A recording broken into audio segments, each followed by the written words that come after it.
احسان الله صاحب ډېره ډېره مننه. غزل د پښتو شاعرۍ یو مشهور او زړه راښکونکی صنف دی.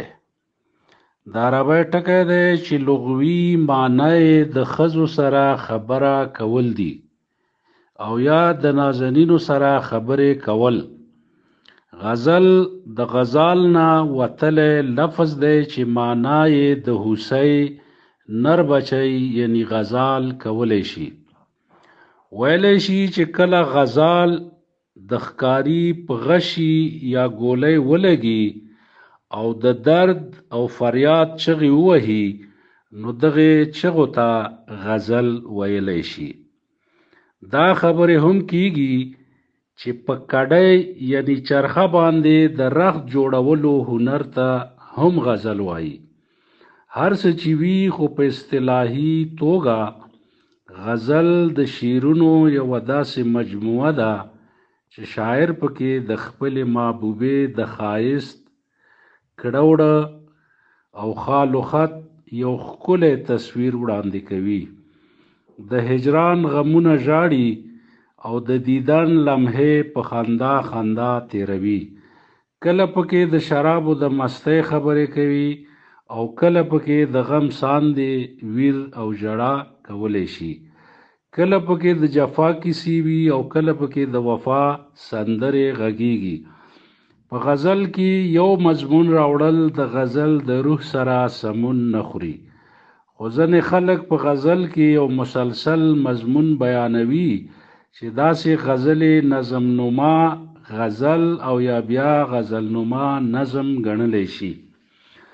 د هیئت یعنی د جوړښت تر مخه د غزل رغونه داسې وي چې وړومبی شعر چې دواړه مصرې یې په خپلو کې یوه قافیه او یو ردیف لري مطلب بللی شي.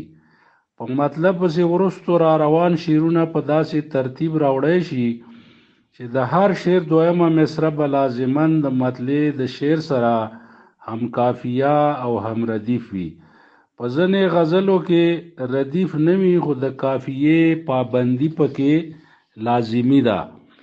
د غزل د شعرونو تعداد به تاک وي، کم نه کم به 15 شعره وي او زیات نه زیات شعرونه به 21 وي. دا د پوهانو اصول دي، هغوی جوړ کړي دي او دغسې را روان دي. آخري شعر چې مقطع بللی شي په دې کې شاعر خپل نوم یا تخلص راولي. د غزل هر یو شعر بیاله بیاله موضوع لري، ځکه خو د غزل هر یو شعر ځان ته یوه اکای یعنی یونټ ګڼلی شي. په غزل کې زیاتره د عشق، مینې، محبت، هجر، وصال، ژړا، خندا، ګل، بلبل، نفسیاتي کیفیتونه، فلسفه، د معاشرتي ژوند خبرې او نورې ډېرې کیسې ځایولی شي. سهل ممتنع د روزمرې په استعمال د ژبې خوږوالی، شیریني، موسیقیت، د مضمون او خیال لوړوالی، جدت، اختصار، د جذبې تاثر، احساس او د اسلوب کمال د غزل روح ګڼلی شي. د نمونې په طور به بیا زه یو ځل د حمزه شینواري د غزل یو څو شعرونه وړاندې کړم چې دا د مثال په طور وړاندې کوم. دا پوره غزل نه دی خو هغسې یوه نمونه ده. یاره چې اسمان ته دې باڼه ګوري، سترګې دې زما په مخ کې څه ګوري. او ښکلی نظر ستا چې بې قراره دی، زړه ترېنه ورک شوی دی که زړه ګوري. او شونډې دې خواږه خواږه ستونه کړي، سترګې دې اشنا ولې تراخه ګوري. خو غل د محبت غلطېدی نه شي، څوک چې په محفل کې چاته نه ګوري. او زه حمزه په زړه هم ورکتی نه شم، څه پرېږه اشنا مې په لیمه ګوري. ډېره ډېره مننه.